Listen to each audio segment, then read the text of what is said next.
Hello साथियों, मैं अनुपम Vishu Vedang maths academy के यूट्यूब चैनल पर आप सबका स्वागत करता हूं।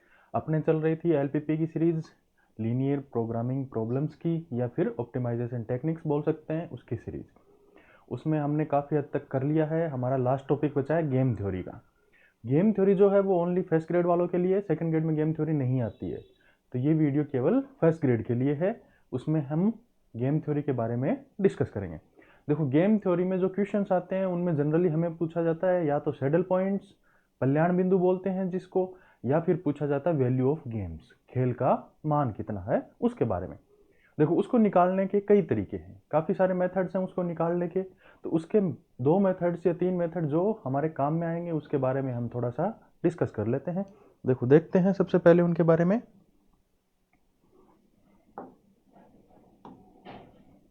देखो, सबसे पहला जो मेथड है वो अपन काम में लेने जा रहे हैं वो है मैक्सिमिन थ्योरम।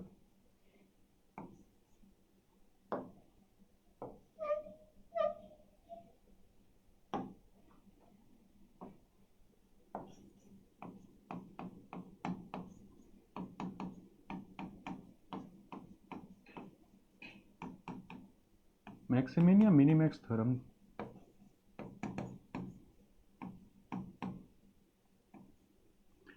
बोल सकते हैं इसको। अब देखो, इसमें होता क्या है, अपने को जो भी पे ऑफ मैट्रिक्स या भुगतान आयु दिया होता है इसको बोलते हैं पे ऑफ मैट्रिक्स या फिर भुगतान आयु। देखो, इसमें क्या है, अपने को कुछ वैल्यू दी हुई रहती है।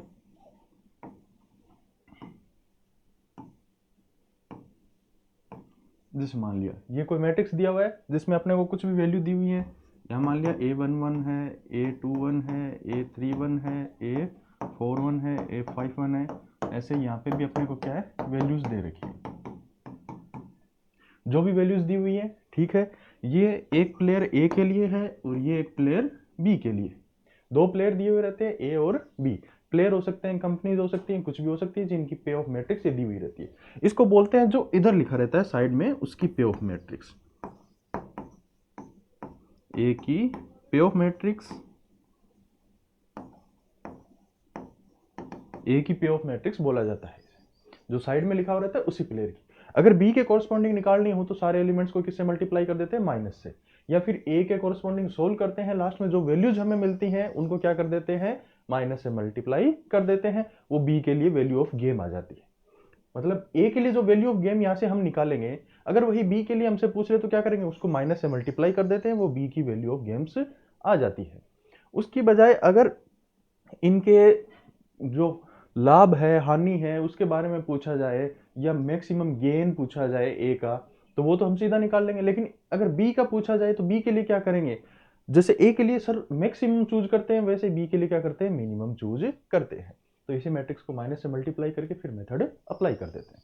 तो देखो, इसमें होता क्या है, मैक्सिमिन या मिनिमैक्स थ्योरम जो भी है उसमें देखो क्या करते हैं। सबसे पहले तो ये अपने को जो कॉलम दिया हुआ रहता है, कॉलम वाइज तो हम क्या चूज करते हैं, मैक्सिमम। इन चार कॉलम है, चारों कॉलम्स में से जो भी मैक्सिमम वैल्यू आएगी वो चूज करेंगे। इस कॉलम की मैक्स वैल्यू, इस कॉलम की मैक्स वैल्यू, इस कॉलम की मैक्स वैल्यू आएगी, इस कॉलम की भी क्या करेंगे, मैक्स वैल्यू चूज करेंगे। इन चारों कॉलम की मैक्सिमम वैल्यू चूज कर ली, उसके बाद क्या करेंगे, इन चारों वैल्यूज का क्या निकाल लेंगे, इन चारों वैल्यूज में से क्या लेंगे, मिनिमम। इसीलिए इसको क्या बोलते हैं, मिनी मैक्स। पहले मैक्सिमम चूज करेंगे, उसके बाद उसमें से मिनिमम निकाल लेंगे, या फिर इसको डिनोट कर देते हैं वी बाहर से। इसी तरह इधर क्या निकालेंगे, मिनिमम निकालेंगे, मिनिमम निकालेंगे, मिनिमम। जितनी भी रोज हैं उनसे तो मिनिमम है वो निकालते हैं। फिर इन सब का क्या कर देते हैं, इन सब से मैक्सिमम जो वैल्यू होती है वो चूज कर लेते हैं। तो यहां से क्या आ जाता है, मैक्स मिन। पहले मिनिमम उसके बाद मैक्सिमम लिया, इसको डिनोट कर देते हैं वी के नीचे लाइन की। ठीक है, ऐसे डिनोट करेंगे। अगर इन दोनों की वैल्यू सेम आ जाती है, यानी कि वी, इन दोनों की वैल्यू सेम आ जाती है, तो वो वैल्यू क्या होगी, value of game, value of game हो जाती है खेल का मान। और वो मान जिस बिंदु पे प्राप्त होता है, यानी इनमें से जैसे 2 3 पे प्राप्त हुआ या 4 1 पे प्राप्त हुआ, जिस पे भी प्राप्त होता है वो क्या कहलाता है?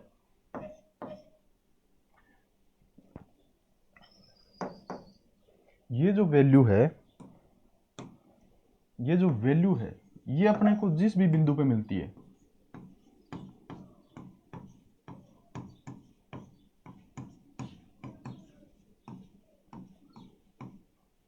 जिस बिंदु पर मिलती है वो क्या कहलाता है?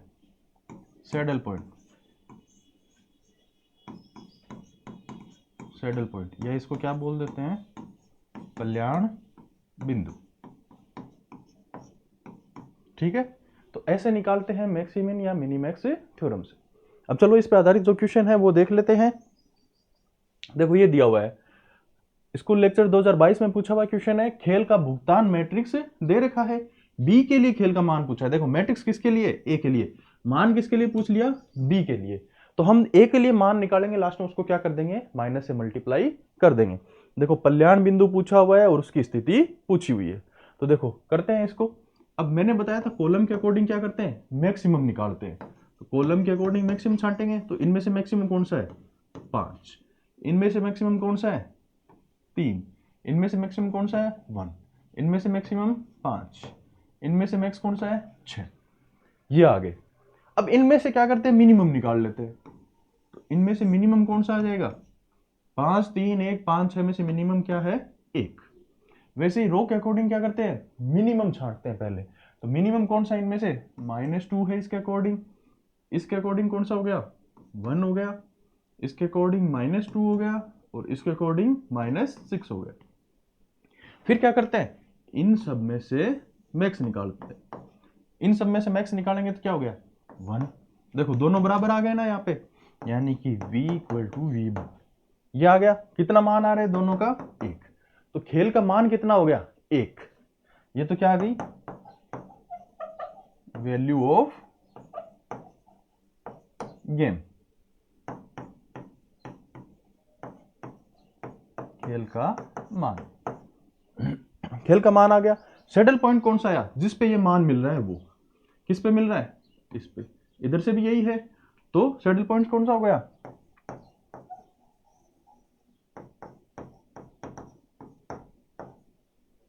सैडल पॉइंट हो गया अपना सेकंड रो में, थर्ड है तो 2, 3। अब देखो ये तो किसके लिए निकाली? ए के लिए।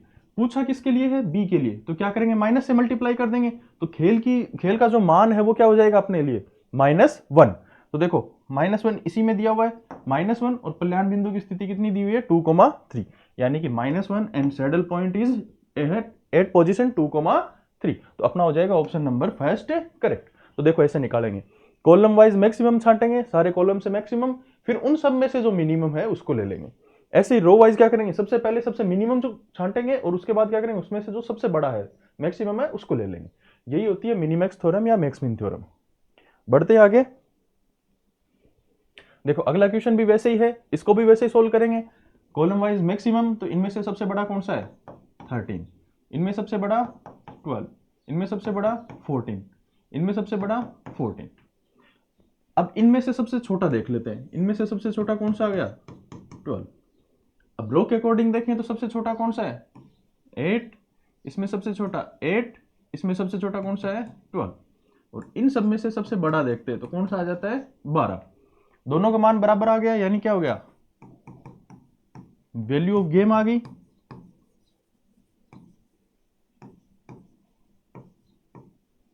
वैल्यू ऑफ गेम कितनी हो गई? 12। ये पूछा था वैल्यू ऑफ गेम कितनी होगी? 12। ऑप्शन नंबर अपने फर्स्ट क्या हो जाएगा? करेक्ट हो जाएगा। देखो बड़ा आसान तरीका है, कॉलम वाइज मैक्सिमम छांटो, उनमें से मिनिमम ले लो। रो वाइज मिनिमम छांटो, उसमें से मैक्सिमम ले लो। अगर दोनों बराबर आ जाते हैं तो वही वैल्यू ऑफ गेम हो जाती है, और जहां बराबर मिलते हैं वो क्या हो जाता है? Saddle point. जैसे यहाँ पे मिल रहा है, यहाँ पे 12 आया, यहाँ पे 12 आया, ये रहा, ये अपने लिए क्या होगा? कल्याण बिंदु या सैडल पॉइंट। इसमें भी बिल्कुल वैसे ही करेंगे। देखो इसमें सबसे मैक्सिमम कौन सा है? 40। इसमें 15। इसमें कौन सा है? 12। इसमें कौन सा है? 35। इन सब में से सबसे मिनिमम कौन सा हो गया? 12। इधर देखते हैं मिनिमम, तो मिनिमम कितना है? 12, 8, 2, 2 और -5, 2 और -5। इनमें से सबसे मैक्सिमम कितना आ रहा है? 12। देखो दोनों बराबर आ गए, तो वही क्या हो जाएगी? Value of game. कल्याण बिंदु क्या होगा? 12 आ रहा है मान, तो ये हो जाएगा अपना ऑप्शन। और बिंदु कौन सा हो जाएगा? 12 कहां मिला? ये रहा, यहीं से आया था 12। देखो यहाँ पे 12, यहाँ पे 12, ये क्या हो गया अपने लिए? कल्याण बिंदु हो गया 1,3। और मान कितना हो गया? 12। इसको भी वैसे सोल्व कर लेते हैं। इधर देखें तो कितना आ गया? 6, यहाँ पे आ गया 12, यहाँ पे फिर से 6, यहाँ देखें तो 6, यहाँ मिनिमम देखना है तो 2, इनमें से मैक्सिमम कौन सा हो गया? 6, और इनमें से क्या देखते हैं? मिनिमम कितना आ गया? 6। दोनों मान बराबर है, लेकिन देखो किसके लिए पूछा है? ए का भुगतान अवयव दिया गया है, तो बी के लिए खेल का मान क्या है? बी के लिए पूछा गया है, तो क्या हो जाएगा? -6। Option number 3। अगर ए का दिया हुआ है, बी के लिए पूछ लिया, तो क्या कर देते हैं? माइनस से गुणा कर देते हैं। Value of game for A कितनी है? 6। तो value of game for B कितनी हो जाएगी? कितनी हो जाएगी? -6। तो आंसर हो जाएगा 3। ये जरूर ध्यान रखना, पूछिए किसके लिए? ए के लिए पूछिए या फिर बी के लिए पूछिए। अगर बी के लिए पूछिए तो क्या कर देंगे? उसको माइनस से गुणा कर देंगे। देखो ये जो क्वेश्चंस करवाए जा रहे हैं, इनकी पीडीएफ जो है, टॉपिक वाइज जो पीडीएफ है, वो आपको मिल जाएगी हमारे टेलीग्राम चैनल पर। वेदांग मैथ्स एकेडमी के नाम से टेलीग्राम चैनल बना हुआ है, आप वो ज्वाइन कर लीजिए। वहां पे आपको क्या है? इन क्वेश्चंस की पीडीएफ मिल जाएगी। उसके अलावा अगर आपको कोई डाउट होता है, कोई क्वेश्चन आपको पूछना है, या हमसे कोई क्वेश्चन छूट जाता है, तो वो क्या करें? आप हमारे डिस्कशन ग्रुप है, वेदांग डिस्कशन ग्रुप, उसमें डाल दें, वहां आपको इसका सॉल्यूशन प्रोवाइड करवा देंगे। या फिर हम क्या करेंगे? एक वीडियो और बना लेंगे जिसमें बचे हुए सारे क्वेश्चन ले लेंगे। प्रीवियस ईयर के क्वेश्चन ही नहीं, अगर आपको किसी और क्वेश्चन में भी डाउट है जिसका आप वीडियो सॉल्यूशन चाहते हैं, तो वो भी आप वहां भेज सकते हैं। उसका भी हम क्या करेंगे? वीडियो सॉल्यूशन आपको प्रोवाइड करवा देंगे। तो वेदांग मैथ्स एकेडमी का टेलीग्राम चैनल और डिस्कशन ग्रुप जरूर ज्वाइन करें। देखते आगे क्वेश्चन। देखो खेल की भुगतान मैट्रिक्स दी हुई है, और इसमें क्या पूछा हुआ है? एक एक खेल का मान पूछा हुआ है। अब देखो इसमें जो खेल के मान दे रखे हैं, वो देखो बट्टा में दे रखे हैं, सीधे सीधे नहीं दे रखे हैं। तो इसमें मिनीमैक्स या मैक्स मीन थ्योरम नहीं लगेगी। चाहो तो आप देख भी सकते हो। देखो इसमें से मैक्सिमम छांटे तो कितना आ रहा है? 4, इसमें से 4, इसमें से 4, इसमें से 8, इसमें से मिनिमम कितना हो गया? 4। यहां मिनिमम देखते हैं तो 0, मिनिमम 2, मिनिमम 0, मिनिमम 0। इसमें से मैक्सिमम कितना हो गया? 2। 2 और 4 क्या है? बराबर नहीं है, तो यहां मैक्स मीन थ्योरम नहीं लगती है। यहां क्या करते हैं हम? डोमिनेंस रूल अप्लाई करते हैं। तो क्या आ जाएगा डोमिनेंस रूल? डोमिनेंस रूल होता क्या है वो देख लेते हैं। देखो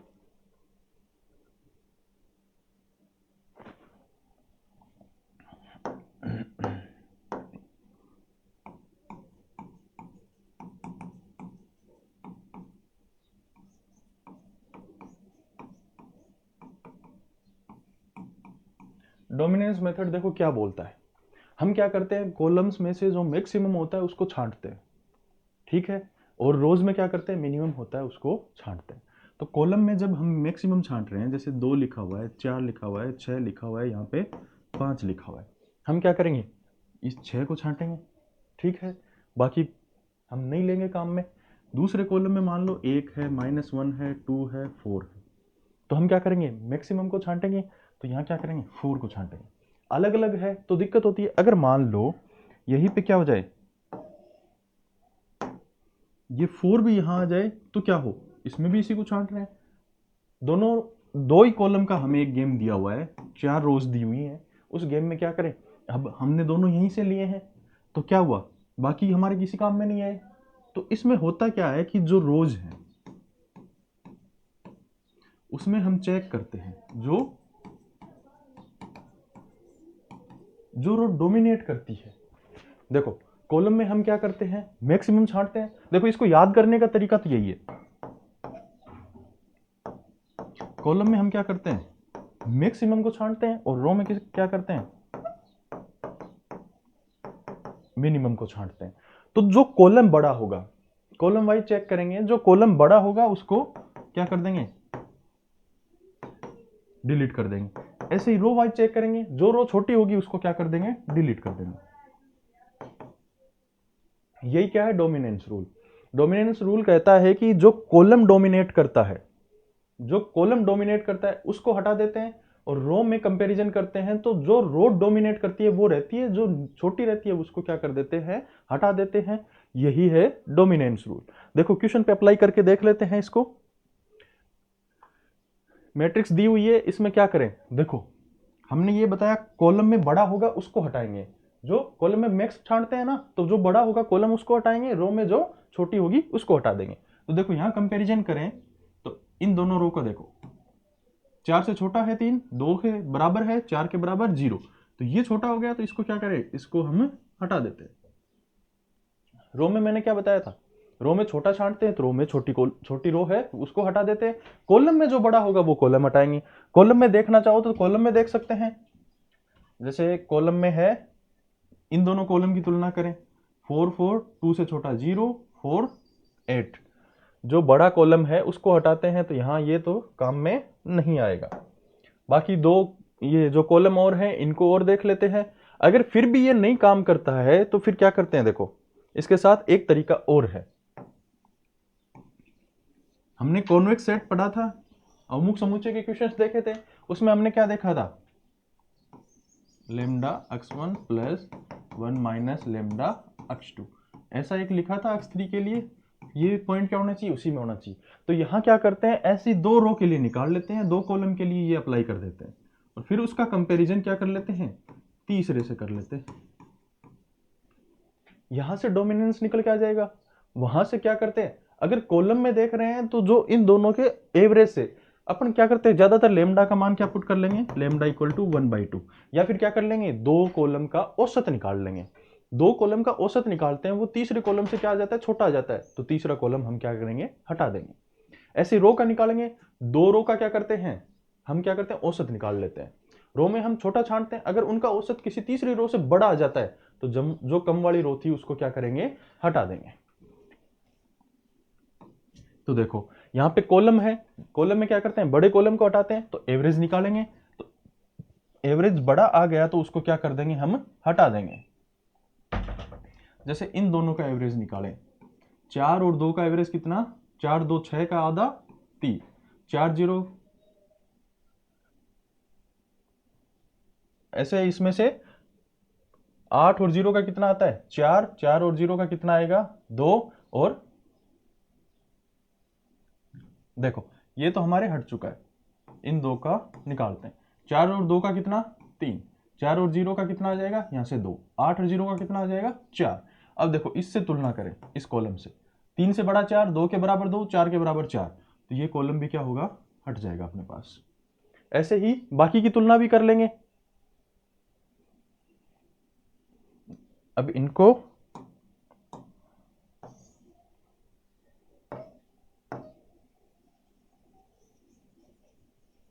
इसको क्या करना है अपने को, लास्ट में इसको 2x2 में अपने को कन्वर्ट करना है। इसको 2x2 में कन्वर्ट कर देंगे, लास्ट में जो 2x2 बचेगा उसको क्या कर लेंगे, हम सोल्व कर लेंगे। तो देखो अब बाकी बचे हुए हैं उनमें देखते हैं, इन दोनों का कंपैरिजन करें तो बड़ा कौन सा है, 3 और 2, 4 4 0 0 बराबर है, तो ये भी क्या हो जाएगा, हट जाएगा अपने पास। अब ये 3 बचे हैं, इनको भी देख लेते हैं। देखो इन दोनों का एवरेज निकालें, क्या आएगा, 4 0 का एवरेज 2, 8 और 0 का एवरेज 4, इसको भी क्या कर देंगे, हटा देंगे। लास्ट में अपने पास क्या बचा, 2x2 की एक मैट्रिक्स बच जाती है, कौन सी, 4 0 0 8, ये वाली एक मैट्रिक्स बचती है। देखो औसत के बराबर भी आ सकता है, उससे छोटा भी आ सकता है, तो हटा देंगे।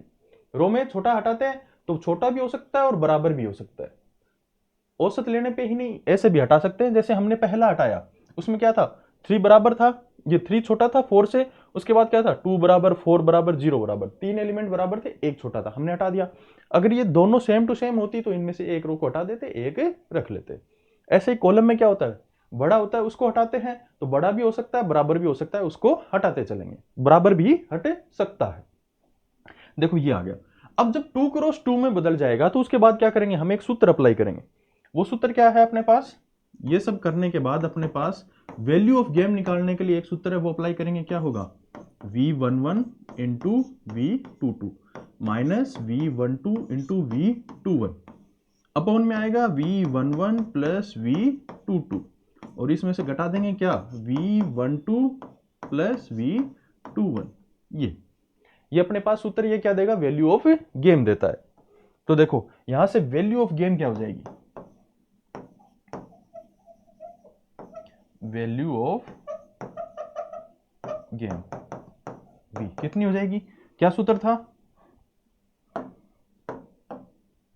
सूत्र क्या था, V11 V22 minus V12 V21 upon में क्या आता है, V11 प्लस V22 और माइनस V12 प्लस V21। ये थी वैल्यू ऑफ गेम। तो यहां अप्लाई करें तो ये हो गया V11, ये क्या हो गया V12 V21 V22, V11 into V22 इन दोनों को गुणा करेंगे कितना आ जाएगा, 8 into 4 32 minus V12 into V21 इनको गुणा करेंगे तो 0, 8 चौक 32 बटा इन दोनों का योग V11 प्लस V22 है, इन्हीं दोनों का योग 8 प्लस 4 कितना आ जाएगा 12 माइनस क्या करते हैं इन दोनों का योग तो 0 कितना हो गया 32 बटा 12, 4 से भाग दे दें तो कितना आ जाएगा 8 बटा 3। तो कितनी आ जाएगी, खिलाड़ी ए के लिए खेल का मान पूछा है कितना आ गया 8 बटा 3, ऑप्शन नंबर 4 हो जाएगा। तो यही है डोमिनेंस रूल। डोमिनेंस रूल क्या कहता है, छोटी तो रो को हटाते चलो और बड़े कॉलम को हटाते चलो, तो हमें क्या मिल जाएगा, वैल्यू ऑफ गेम मिल जाएगी। बढ़ते हैं अगले क्वेश्चन की ओर। देखो अगला क्वेश्चन दिया हुआ है, ये क्वेश्चन सेम टू सेम 2 बार पूछा हुआ है, एक तो स्कूल लेक्चर एग्जाम 2015 में पूछ लिया और एक असिस्टेंट प्रोफेसर 2020 में पूछ लिया। इसमें लेमडा का मान निकालना है अपने को। देखो इसमें लेमडा का मान कैसे निकालें, इसमें एक चीज दे रखी है वो क्या है, खेल दृढ़तः निर्धारित है या स्ट्रिक्टली डिटरमिनेबल। इस कंडीशन में क्या होता है, दृढ़तः निर्धारित या फिर स्ट्रिक्टली डिटरमिनेबल। इसमें होता क्या है, इसमें हमें क्या मिल जाता है, सैडल पॉइंट, कल्याण बिंदु मिलता है, कल्याण बिंदु मिलता है, यानी वैल्यू ऑफ गेम किससे मिल जाती है, मैक्स मीन थ्योरम से हमें वैल्यू ऑफ गेम मिल जाती है। तो अब देखो तीनों कॉलम में लेमडा आ रहा है, तीनों रो में लेमडा आ रहा है, तो हम क्या करें, इसमें एक काम कर लेते हैं, हम सबसे पहले क्या कर लेते हैं, कल्याण बिंदु ही मान लेते हैं, केस फर्स्ट लेते हैं। हम क्या करें, 1 1 को ही कल्याण बिंदु मान ले, तो अगर सैडल पॉइंट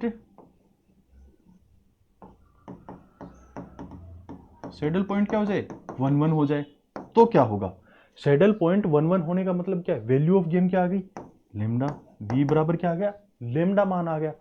अब वैल्यू ऑफ गेम लेमडा है तो इसका मतलब क्या हुआ, ये इसमें सबसे छोटी थी, ये कॉलम में क्या देखते हैं, बड़ा देखते हैं, तो लेमडा क्या था, सबसे बड़ा था, यानी लेमडा क्या हो गया, इस कंडीशन में लेमडा क्या हो गया, ग्रेटर देन इक्वल टू क्या हो गया -1, -2 छोटा है, -1 बड़ा, उससे बड़ा होना चाहिए तभी चूज कर पाएंगे इसमें।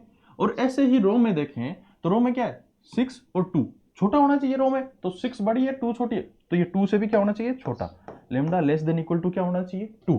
तो हमारे पास कंडीशन क्या आ गई, इन दोनों को मिला दें तो -1 से तो क्या होना चाहिए बड़ा और लेस देन इक्वल टू क्या होना चाहिए 2। यही हमारा आंसर है इस क्वेश्चन का, फर्स्ट ऑप्शन। लेकिन हम क्या करते हैं, और भी चेक करते हैं, हमने तो केवल एक ही केस लिया है, केस फर्स्ट, उसके अलावा हम केस सेकंड लेके देख लेते हैं। देखो केस सेकंड ले, उसके केस सेकंड में हम क्या मान लेते हैं, 2,2 क्या है अपने पास,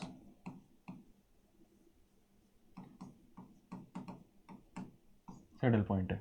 देखो 2,2 सैडल पॉइंट हो गया, मतलब ये वाला लेमडा सैडल पॉइंट है, यानी ये लेमडा इन सब में मैक्स होना चाहिए, यानी लेमडा का मान क्या होना चाहिए, lambda greater than equal to 6 होना चाहिए, इन सब में सबसे छोटा होना चाहिए, यानी lambda less than equal to -7 होना चाहिए। क्या ऐसा हो सकता है, ऐसा संभव है कि -7 से छोटा हो और 6 से बड़ा हो, ऐसा संभव नहीं है। तो हमने जो दूसरा केस माना है वो क्या हो गया, हमने इस केस में अब क्या हो गया, lambda less than equal to तो -7 होना चाहिए और lambda greater than equal to 6 होना चाहिए। ये क्या है, नॉट पॉसिबल, नॉट पॉसिबल। ऐसे क्या करें, केस थर्ड लेते हैं, उसमें क्या ले लेते हैं, 3,3 को क्या मान लेते हैं, सैडल पॉइंट मान लेते हैं। देखो 3,3 को सैडल पॉइंट माना है, इसको सैडल पॉइंट माना है, तो ये क्या होना चाहिए, इस कॉलम में सबसे बड़ा यानी कि lambda greater than equal to क्या होना चाहिए 2, और इस रो में सबसे छोटा यानी लेमडा क्या होना चाहिए, लेस देन इक्वल टू -2। क्या होना चाहिए, lambda greater than equal to 2 और lambda less than equal to -2। क्या ऐसा संभव है, -2 से तो छोटा हो और 2 से बड़ा हो, ऐसा संभव नहीं है, तो क्या आ जाएगा, नॉट पॉसिबल, ऐसा संभव नहीं है। तो हमारा आंसर क्या हो जाएगा, फर्स्ट केस से क्या आंसर आ गया, लेमडा -1 और 2 के बीच में होना चाहिए, यही हमारा क्या हो जाएगा आंसर। अब इसके अलावा आ रहा होगा कि सर हमने क्या 1 1 2 2 और 3 3 इन्हीं को क्यों लिया, बाकियों को क्यों नहीं लिया। अब देखो अगर मैं 6 चूज कर लेता हूं, ये पॉइंट चूज कर लेता हूं, ये पॉइंट चूज करता हूं कल्याण बिंदु के रूप में, सैडल पॉइंट के रूप में, तो क्या होगा, 6 इन सब में क्या होना चाहिए, सबसे छोटा होना चाहिए। क्या है इन दोनों में से छोटा, 2 से ही बड़ा है, तो ये तो वैसे ही नहीं हो सकता, तो ये तो सैडल पॉइंट बन ही नहीं सकता, क्योंकि यहां से 6 चूज हो ही नहीं सकता। तो आप बोलोगे सर 2 को ले लो, अगर मैं 2 को लेता हूं तो 2 इनमें से छोटा आ गया, मान लो 2 इससे छोटा आ गया, लेमडा क्या आ गया, 2 से बड़ा आएगा, फिर सीधी सी बात है, अगर ये सबसे छोटा है तो लेमडा इससे बड़ा रहेगा। इसी कॉलम में देखें तो कॉलम में क्या करते हैं, सबसे बड़ा छांटते हैं, तो यहां से क्या आ गया, lambda less than equal to 2 आ गया। लेमडा 2 से बड़ा भी होना चाहिए और लेमडा 2 से छोटा भी होना चाहिए, ऐसा संभव नहीं हो पाएगा। तो हम क्या करते हैं, बाकी किसी भी पॉइंट को लेके आप चेक कर लेना, लेमडा का और कोई मान नहीं मिल पाता है। लेमडा का मान 2 हमें मिल रहा है, यहाँ पे देखो 2 और 2 बराबर आ रहे हैं ना, lambda less than equal to 2 और ग्रेटर देन इक्वल टू 2, तो 2 देखो इसमें कवर हो रहा है, लेमडा इक्वल टू 2 आ रहा है, तो हम क्या कर सकते हैं, लेमडा का मान 2 भी चूज कर सकते हैं। अगर जैसे ही इसमें लेमडा का मान 2 से बड़ा ले लेंगे तो क्या होगा, इसमें से लेमडा चूज हो जाएगा, फिर ये दोनों बराबर रहेंगे नहीं, तो लेमडा का मान क्या हो सकता है, केवल 2 हो सकता है। ऐसे बाकी सभी बिंदुओं के लिए भी आप चेक कर सकते हैं, कोई भी और बिंदु इस कंडीशन को सेटिस्फाई नहीं करेगा। देखो ये गेम दिया हुआ है, इसमें भी क्या करते हैं, वही डोमिनेंस रूल अप्लाई करते हैं। तो देखो क्या करें, डोमिनेंस रूल लगाएं, तो ये देखो 3,5 है, 3,5 क्या है, -3 से बड़ा, 4 से बड़ा, तो कॉलम में हम क्या करते हैं, मैक्सिमम वाला कॉलम हटा देते हैं, ये हटा दिया हमने। अब देखो अब इसमें क्या है कि इसमें आगे डोमिनेंस रूल लगेगा ही नहीं, आगे हम डोमिनेंस रूल नहीं लगा सकते। औसत निकाल के देखना चाहो या कॉन्वेक्स सेट बना के देखना चाहो, लेमडा का मान 1/2 के बजाय कुछ और भी 1/4 3/4 लेके चेक करना चाहो, तो भी ये डोमिनेंस रूल यहां नहीं लगता है। तो इसको हम क्या करते हैं, आगे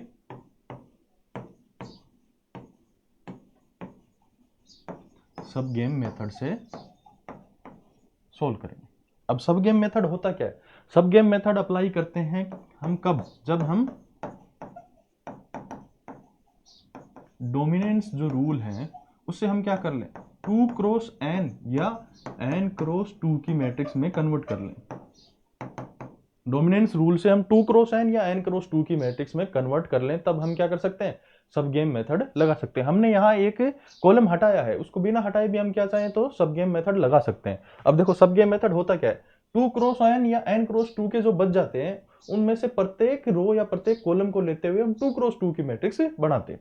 अब देखो यहाँ 2 क्रॉस 2 की मैट्रिक्स बनाना चाहें तो यहाँ से कितनी बनेंगी, 3 बन जाएंगी। पहली तो कौन सी होगी, 1 2 -3 4, दूसरी कौन सी बन जाएगी, -3 4 7 -6, तीसरी कौन सी बन जाएगी, 1 2 7 और -6, 3 बन गई। यही अगर n क्रॉस 2 का होता, ऐसे होता जिसमें 2 कॉलम होते और बाकी रोज होती, तो क्या करते, पहले 1 2 को चूज कर लिया, फिर इसके साथ इसको चूज कर लिया, फिर इसके साथ इसको चूज कर लिया, ऐसे ही उसमें लगाते रहते मेथड। तो वैसे भी अपन क्या कर सकते हैं, सोल्व कर सकते हैं। देखो आगे देखो, अब क्या 3 मैट्रिक्स मिल गई अपने पास 2 क्रॉस 2 की, इन तीनों के लिए गेम का मान निकालेंगे, वैल्यू ऑफ गेम सोल्व करेंगे और फिर उनमें से अपने को किसका निकालना है, खेल का मान निकालना है, तो वो उसमें से चूज कर लेंगे। देखो इसके लिए निकालें तो देखो जिसमें सीधा सीधा निकल रहा हो अपने लिए, उसको क्या करते हैं अपन, सीधा मैक्स मिन मेथड से निकाल लेते हैं। नहीं होता है तो उसके अलावा हमारे पास एक सूत्र है। वैल्यू ऑफ गेम का क्या था, v11 v22 minus v12 v21 upon क्या था, v11 plus v22 minus v12 plus v21। ये वाला जो सूत्र था ये लगा लेंगे, ठीक है। तो देखें इसमें लग रहा है मैक्स कितना आ रहा है 2, इसमें से मैक्स कितना आ रहा है 4, मिन कितना आ रहा है -3, मिन कितना आ रहा है 2, इन दोनों में मैक्स 2, इन दोनों में मिनिमम 2। तो इसके लिए तो वैल्यू ऑफ गेम v1 लिख देता हूं, v1 का मान कितना आ जाएगा 2। इसके लिए तो डोमिनेंस रूल से निकल गया। अब देखो इसके लिए सोल्व करें तो इसके लिए डोमिनेंस रूल से नहीं निकल पाएगा। मैक्सिमम यहाँ से आएगा 4, यहाँ से आएगा 7, यहाँ से मिनिमम आएगा -3, यहाँ से -6, नहीं निकल पाएगा। तो हम क्या करते हैं, इसके लिए सूत्र लगा देते हैं।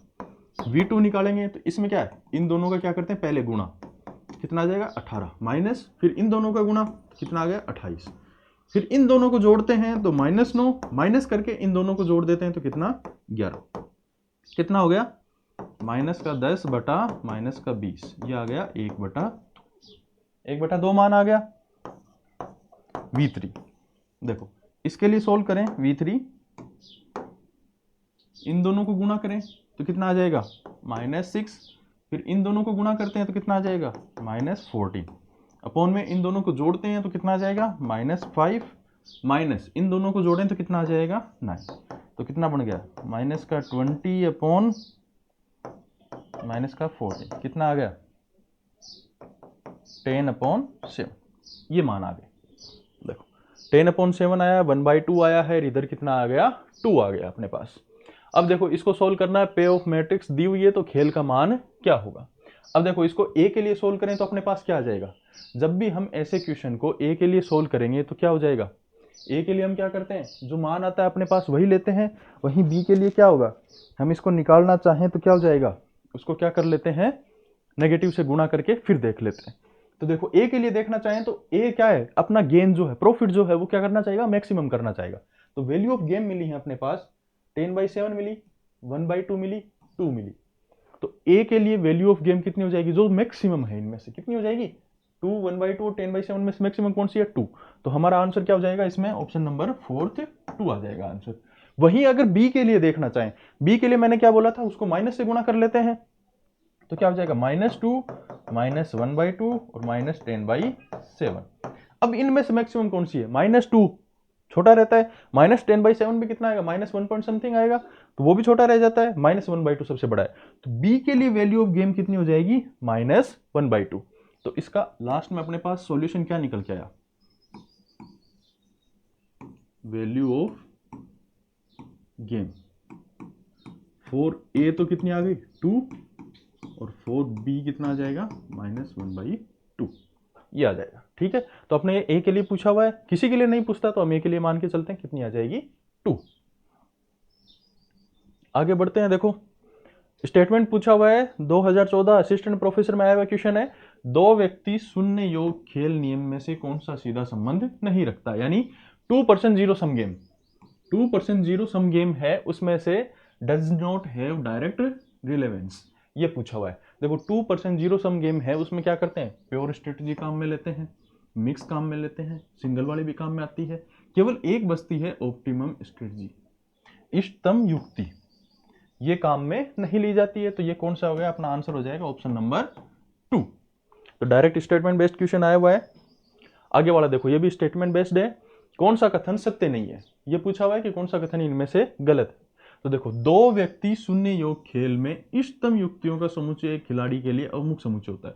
हमने पढ़ा है इष्टतम जो होता है वो हमेशा क्या कहलाता है, अवमुख समुच्चय बनाता है। हमने कॉन्वेक्स सेट पढ़ा था, एलपीपी से भी सॉल्व करते हैं गेम थ्योरी, एलपीपी का ही एक पार्ट है।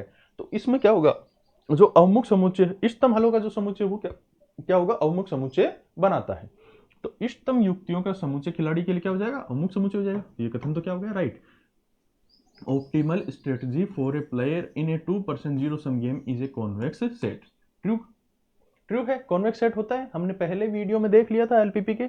फिर देखते हैं दूसरा स्टेटमेंट, देखो क्या दिया हुआ है, ए 2% zero sum game is a symmetric game if it's पे ऑफ मैट्रिक्स इज सिमेट्रिक। दो व्यक्ति शून्य योग खेल सम्मित खेल होता है यदि इसकी भुगतान मैट्रिक्स क्या हो, सम्मित हो। ऐसा जरूरी नहीं है। देखो ऐसा जरूरी नहीं है। तो अपना क्या हो जाएगा, यही आंसर हो जाएगा। देखो, भुगतान मैट्रिक्स सम्मित हो तो शून्य योग खेल का सम्मित होना जरूरी नहीं होता है। आगे बढ़ते हैं। सम्मित खेल का मान हमेशा शून्य होता है, सही है। सम्मित खेल का मान हमेशा क्या होता है, शून्य होता है। वही खेल जिसका मान शून्य आ रहा है उसी को क्या बोलते हैं, सम्मित खेल बोलते हैं। इसीलिए तो ये कथन गलत हुआ है। सम्मित खेल, अगर भुगतान मैट्रिक्स सम्मित है, जरूरी थोड़ी है कि जिसकी मैट्रिक्स सम्मित है उसके लिए खेल का मान भी क्या है, 0 आए। जरूरी नहीं है, हम कोई भी मैट्रिक्स बना के देख सकते हैं। 2x2 में ही मैट्रिक्स बना लेते हैं। 4, यहाँ पे 2, यहाँ पे 2, यहाँ पे कुछ भी लिख सकते हैं। यहाँ मैक्सिमम छांटते हैं 4, यहाँ पे 2 लिख दिया, तो यहाँ क्या आ गया 2। मिनिमम देखते हैं 2, मिनिमम देखते हैं 2, कितना आ गया, इसमें से मिनिमम देखेंगे 2, इसमें से मैक्सिमम देखेंगे कितना आया 2। तो मान तो कितना हो गया 2, 0 नहीं आया ना। तो ये सम्मित तो है मैट्रिक्स, देखो मैट्रिक्स सम्मित है, दोनों सेम है। मैट्रिक्स सम्मित होने का मतलब ये नहीं है कि उस खेल का मान कितना आ जाए, शून्य आ जाए। तो सम्मित खेल वही होता है जिसका मान क्या आता है, 0। तो इसका सम्मित होना जरूरी नहीं है। तो ये स्टेटमेंट भी ट्रू हो गया। एक सम्मित खेल की इष्टतम युक्तियां दोनों खिलाड़ियों के लिए समान होती हैं। The optimal strategy for a symmetric game for both player are the same। देखो सेम होती हैं, वही होता है। जो सम्मित खेल होगा इसमें इष्टतम युक्तियां दोनों खिलाड़ियों के लिए क्या आएंगी, हमेशा सेम ही निकल के आती हैं। तो ये कथन भी क्या हो जाएगा, ट्रू। तो हमारा आंसर कौन सा आ जाएगा, हमारा आंसर होगा कौन सा, ऑप्शन नंबर सेकंड। हमारा आंसर कौन सा हो गया, ऑप्शन नंबर सेकंड। बढ़ते हैं आगे। देखो यहाँ पे गेम थ्योरी के जो क्वेश्चन आए हुए थे फर्स्ट ग्रेड एग्जाम में, असिस्टेंट प्रोफेसर के भी कुछ क्वेश्चन हमने देखे हैं, तो यहाँ पे वो सारे क्वेश्चन समाप्त हो जाते हैं। तो यहाँ पे आपकी एलपीपी लीनियर प्रोग्रामिंग क्या हो जाती है, खत्म हो जाती है। फर्स्ट ग्रेड सेकंड ग्रेड दोनों के लिए खत्म हो जाती है। ये लास्ट वाला वीडियो किसके लिए था, केवल फर्स्ट ग्रेड के लिए, क्योंकि गेम थ्योरी केवल फर्स्ट ग्रेड के सिलेबस में, सेकंड ग्रेड वालों के सिलेबस में गेम थ्योरी नहीं है, तो उनको गेम थ्योरी नहीं पढ़नी है। बाकी के जो टॉपिक बचते हैं उनके वीडियोस भी हम धीरे धीरे करके डाल रहे हैं, तो आप जरूर देखते रहिए। वेदांग मैथ्स एकेडमी के यूट्यूब चैनल को सब्सक्राइब करना ना भूलें। धन्यवाद।